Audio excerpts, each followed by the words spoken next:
Aujourd'hui, et à quelques jours de sa sortie, je vous propose de plonger dans l'univers de Doom, The Dark Ages. Le prochain opus de la saga culte s'annonce épique. On va d'ailleurs découvrir le jeu Day One sur Twitch, alors n'hésite pas à me suivre par là-bas. Mais pour l'heure, j'ai rassemblé tout ce que l'on sait déjà sur ce jeu qui s'annonce complètement fou, afin de se mettre en jambes avant la sortie. De l'histoire au gameplay en passant par les différentes éditions et les attentes des fans, on reviendra même sur les petites controverses à son sujet. Alors installez-vous bien confortablement et c'est parti direction l'enfer médiéval.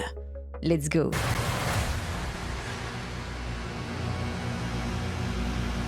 Doom The Dark Ages arrive le 15 mai 2025 prochain, et c'est le jeu que j'attends de pied ferme. Étant une fan de Doom qui se respecte, j'attendais avec impatience que ID Software et Bethesda nous cookent un prochain Doom après Doom Eternal qui soit à la hauteur de ce dernier. Oui, parce que pour rappel quand même, Doom Eternal, c'est quand même un des jeux de ma vie. Vous le savez peut-être, ou peut-être pas, mais depuis la sortie de Doom 2016, le lore a pris une tournure totalement différente que les opus précédents. Désormais, pour les développeurs, l'histoire a une place centrale. Et en effet, quand on regarde avant 2016, on avait peu de bribes d'informations sur le Doom Slayer, sur son histoire, etc. Et avec l'arrivée de Doom 2016 et encore plus avec Doom Eternal, on sent que ça leur tient à cœur de développer le côté narratif, vous voyez? Et Doom The Dark Ages ne sera autre que la préquelle de Doom 2016 et Doom Eternal. Ici, on va enfin découvrir les origines du Doom Slayer, dans un univers dark fantasy bien léché et au combat intense. Développé par ID Software et édité par Bethesda, le jeu sera rendu disponible sur PC, PS5 et Xbox Series. Ici encore, on retrouve aux commandes de la direction Hugo Martin, directeur de Doom 2016 et Doom Eternal, ainsi que Marty Strayton en tant que producteur exécutif. Ils ont d'ailleurs teasé en disant que Doom The Dark Ages est conçu pour être plus personnel pour le Doom Slayer, avec des moments qui montrent sa vulnérabilité, avant qu'il ne devienne l'icône invincible que l'on connaît. Et tout d'abord, commençons par l'histoire. Doom The Dark Ages nous transporte dans un univers de dark fantasy inspiré du Moyen-Âge, mêlant château gothique, paysages infernaux et technologie futuriste. Et au début, je vous avoue que je me suis dit « bah ça alors ?» Ça a l'air plutôt incroyable au vu des images qu'on a déjà. Mais une part de moi a quand même tiqué. J'espère que j'accrocherai sincèrement à ce nouvel univers visuel, qui est quand même assez éloigné de ce qu'on avait à la base, qui était vraiment très spatial. Et à côté de ça, l'univers Dark Fantasy, c'est pas forcément ma tasse de thé, vous voyez? J'aime bien, j'aime beaucoup, mais dans le jeu vidéo, j'ai un peu plus de mal. Le Doom Slayer, figure légendaire de la série, est présenté comme une arme ultime au service des dieux et des rois.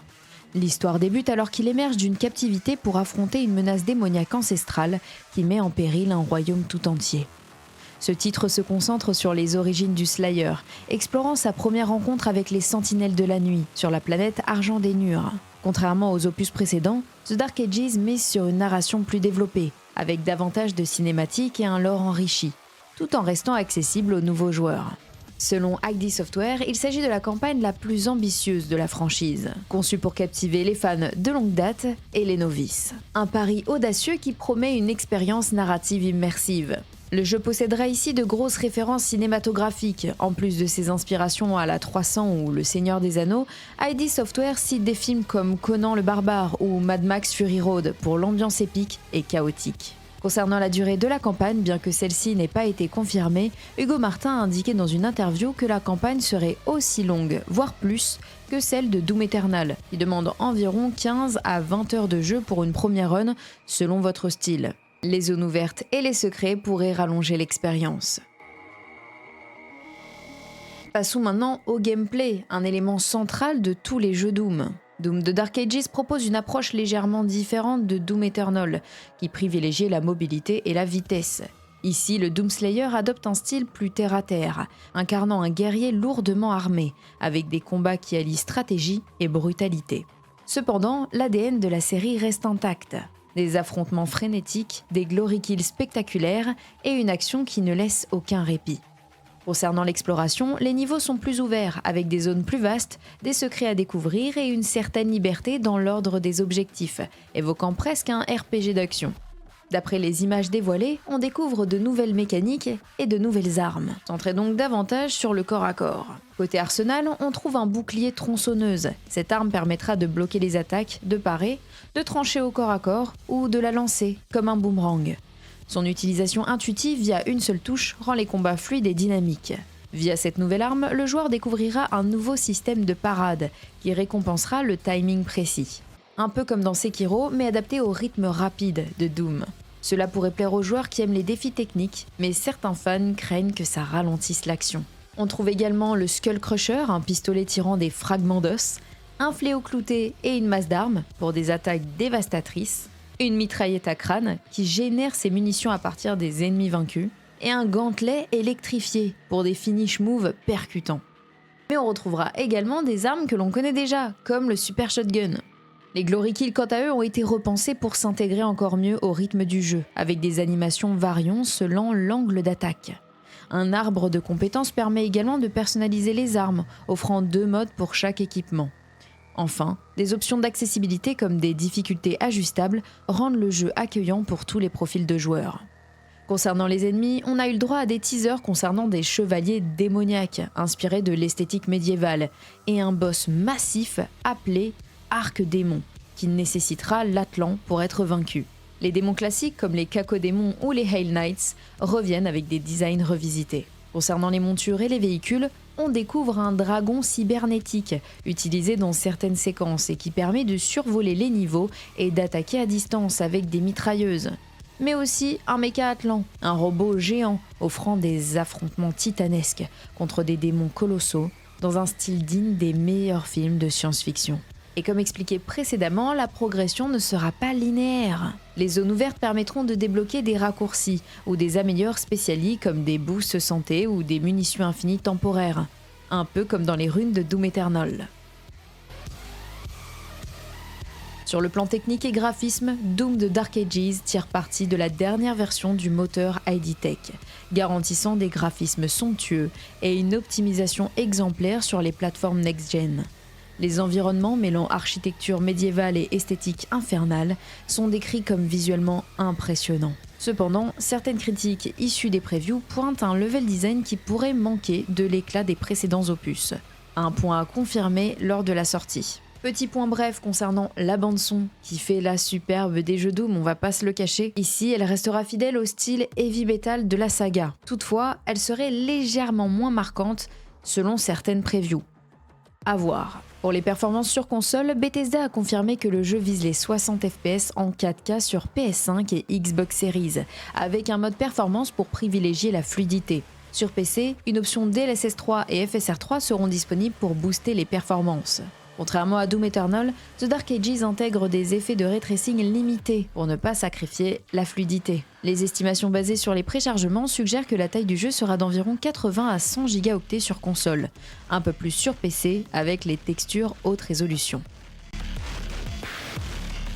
Doom The Dark Ages sera disponible en plusieurs éditions, chacun avec ses propres avantages. On a une édition standard à 79,99€ qui inclut le jeu de base et un skin exclusif Void Slayer pour les précommandes.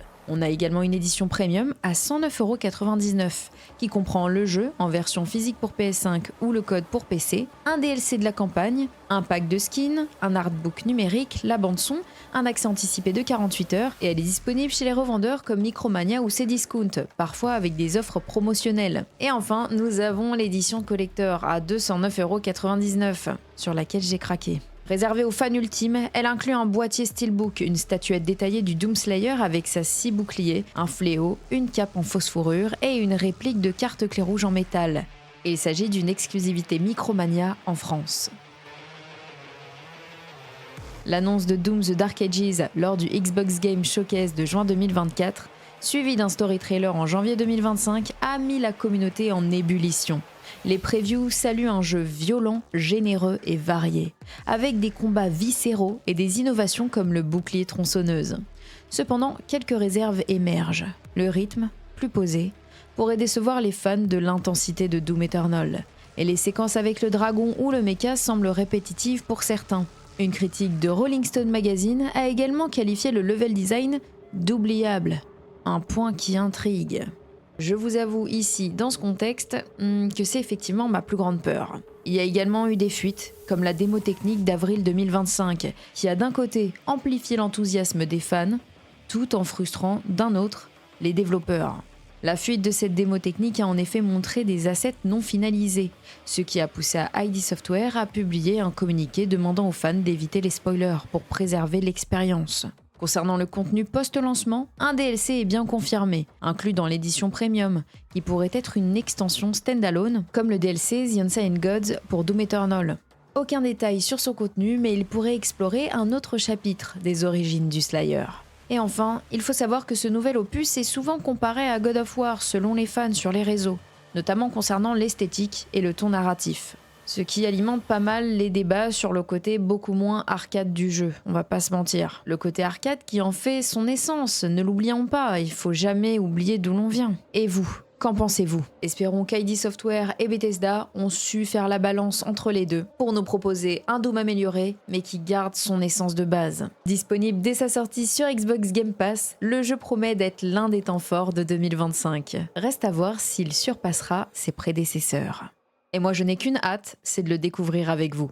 Et voilà, vous savez à peu près tout sur Doom The Dark Ages un peu avant sa sortie. Un préquel ambitieux avec un univers médiéval, un gameplay repensé et des visuels next-gen qui s'annoncent comme une expérience incontournable pour les fans de FPS. Personnellement, j'ai très hâte de découvrir ce nouveau bouclier tronçonneuse et de chevaucher ce dragon cybernétique. Et vous? Qu'attendez-vous le plus? Allez-vous craquer pour le jeu? Pour une édition spéciale? Dites-moi tout en commentaire. Comme d'habitude, j'ai très hâte de vous lire. En attendant, n'hésitez pas à me soutenir en laissant un petit commentaire, un petit pouce bleu, en partageant la vidéo, ça m'aide énormément. Et on se retrouve très vite autour de Doom The Dark Ages ou ailleurs. Je vous laisse, je vous dis à très vite, bye!